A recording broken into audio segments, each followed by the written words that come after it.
ជំរាបសួរនឹងជំពូឆ្នាំថ្មីដើម្បីចូលនៅក្នុងឆ្នាំថ្មីដូចជារៀងរាល់ឆ្នាំយើងបានរៀបចំប្រកួតខ្លែងឯក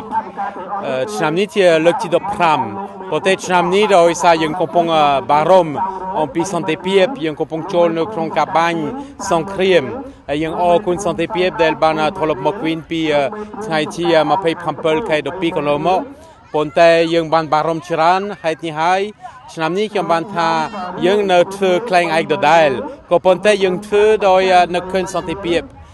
ខ្ញុំបានសូមឲ្យខ្លែងនីមួយបានសរសេរយ៉ាងច្បាស់ Peace សន្តិភាពដោយសារយើងចង់ប្រកាសដល់ពិភពលោកទៅជាពេលយើងបង្ហោះខ្លែងនីមួយវាឡើងទៅលើវាឡើងទៅខ្ពស់ដើម្បីឲ្យពិភពលោកឲ្យមើលឃើញ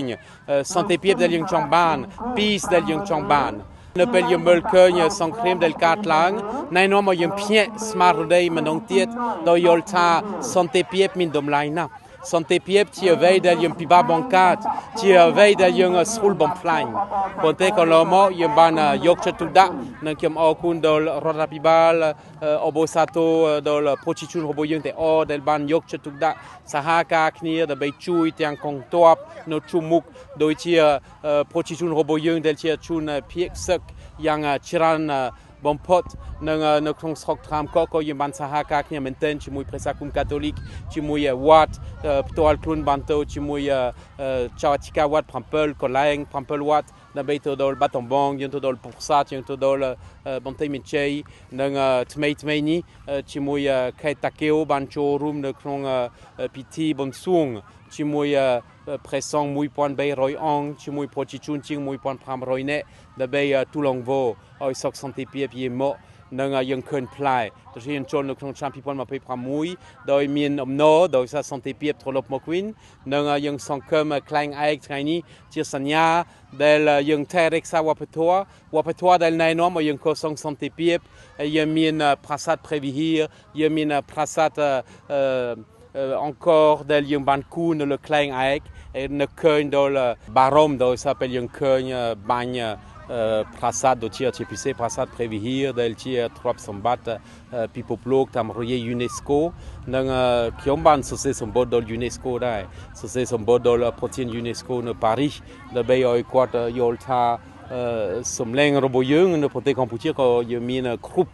សាសនាកាតូលិកក៏ចូលរួមដែរដើម្បីឲ្យយើងភ្ញាក់ស្មារតីហើយយើងសង្ឃឹម UNESCO ទាំងប្រទេសមួយចំនួនអាចចូលរួមបន្ទាន់ដើម្បីជួសជុលប្រាសាទរបស់យើងដែលជាទ្រព្យសម្បត្តិដ៏អស្ចារ្យមិនមែនតែសម្រាប់ប្រទេសកម្ពុជាប៉ុន្តែសម្រាប់ពិភពលោកទាំងមូលដូច្នេះសូមជំពូដល់រដ្ឋាភិបាលអាជ្ញាធរដីសូមជំពូដល់ប្រជាជនទាំងអស់ដើម្បីឲ្យឆ្នាំ2026នេះទៅជាឆ្នាំដែលយើងមានសុខភាពល្អមានកម្លាំងកាយកម្លាំងចិត្តនិងរួមគ្នាបន្តកសាងសន្តិភាពដើម្បីរួមរស់នៅក្នុងសុខដុមរមនានិងអំណរសប្បាយដ៏ពេញលេញតាមរយៈការប្រកួតបង្ហើរខ្លែងឯកនិងប្រណាំងសេះអស់រយៈពេលពេញមួយថ្ងៃក្រោមការកំណត់ពិន្ទុយ៉ាងសុក្រិតពីគណៈកម្មការនៃការប្រកួតរួចមកក៏ជ្រើសរើសបានម្ចាស់ជលភីខ្លែងឯកពីលេខ1ដល់លេខ5និងម្ចាស់ជលភីប្រណាំងសេះពីលេខ1ដល់លេខ3ដែលត្រូវទទួលបានប្រាក់រង្វាន់ពីឯកឧត្តមអូលីវីយេជំនិតហាស្លេរីឯអ្នកដែលមិនបានឈ្នះជលភីក៏បានទទួលប្រាក់រង្វាន់លើកទឹកចិត្តមួយចំនួនសូមបញ្ជាក់ថាក្នុងព្រឹត្តិការណ៍នេះក៏មានរៀបចំការបង្ហោះប៉េងប៉ោងដើម្បីបង្ហាញពីសន្តិភាពផងដែរ